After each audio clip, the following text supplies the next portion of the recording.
Avant de commencer cette vidéo, je tiens à dire que si tu ne veux pas être spoilé des différents événements dont lesquels on va parler dans cette vidéo, à savoir Thor, Love and Thunder et les Gardiens de la Galaxie volume 3, quitte immédiatement cette vidéo car bien évidemment, tu risquerais d'être spoilé.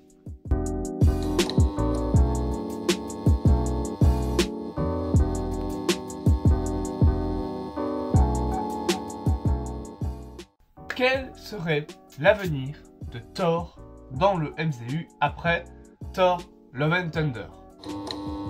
Vous le savez, bientôt on pourra voir au cinéma en juillet Thor Love and Thunder qui réunira Jane Foster, les Gardiens ainsi que le Thor de Chris Hemsworth dans un seul et même film.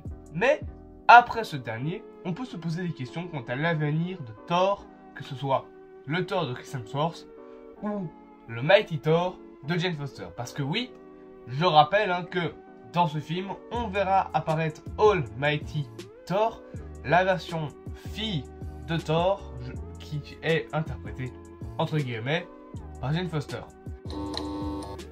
Cette dernière, atteinte d'un cancer dans les comics, remplacerait entre guillemets le Thor de Chris Hemsworth.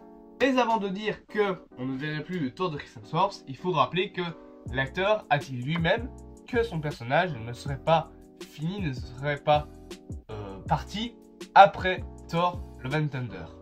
Traduction, je ne pense pas que la Thor de Jane Foster remplacerait le Thor de Chris Hemsworth. Mais alors, que vont devenir les deux itérations de Thor, à savoir Jane Foster et Chris Hemsworth, Thor Odinson, comme il est appelé dans Thor 1? Eh bien, on peut déjà imaginer plusieurs théories concernant les deux personnages.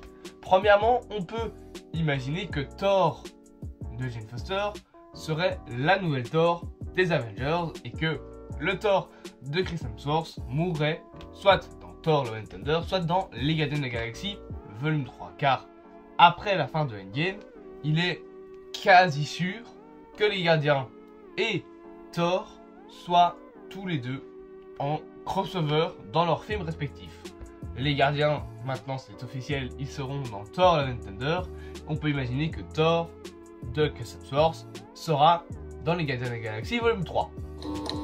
On peut donc imaginer que la Thor de Jane Foster, qui a été en contact avec l'éther et a donc un cancer, resterait sur Terre et deviendrait entre guillemets la nouvelle Thor des nouveaux Avengers, tandis que Thor de Chris Hemsworth pourrait quant à lui partir avec les Gardiens de la Galaxie pour le troisième film sur ces fameux personnages.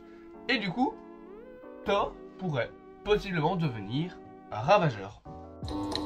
Ce qui nous mène à la possibilité de la création des New Avengers avec de nouvelles itérations à chaque fois des personnages de notre ancienne équipe de 2012. On pourrait par exemple avoir Iron Heart qui remplace Iron Man, le Faucon qui est devenu Captain America, justement la Thor de Jane Foster qui remplacerait Thor, possiblement Spider-Man Miles Morales qui remplacerait Spider-Man, etc., etc., etc. Une autre théorie serait que les deux personnages ne se quittent pas, donc que les deux Thor restent ensemble, qu'à la place de se séparer, ils restent dans le même groupe et qu'ils résistent et habitent New Asgard, qui je le rappelle est actuellement dirigé par Valkyrie, qui est devenue la reine de New Asgard.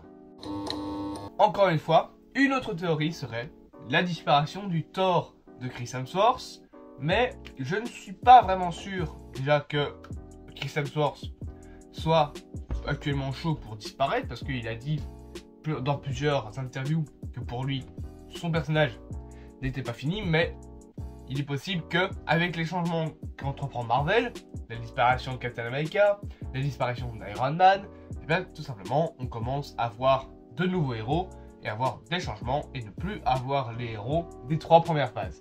On aurait encore les résistants, Spider-Man, Doctor Strange, Hawkeye, mais on commencerait tout doucement à se séparer des personnages principaux pour recréer une nouvelle équipe d'Avengers. En attendant, j'espère quand même que cette petite vidéo sur l'avenir de Thor après Thor Love and Thunder t'aura plu. Si tu veux, tu peux bien évidemment t'abonner, tu peux liker ou partager la vidéo. Mets-moi aussi en commentaire tes propres théories concernant l'avenir de Thor. Et moi, en attendant, amoureux de ton cinéma, je te dis à plus.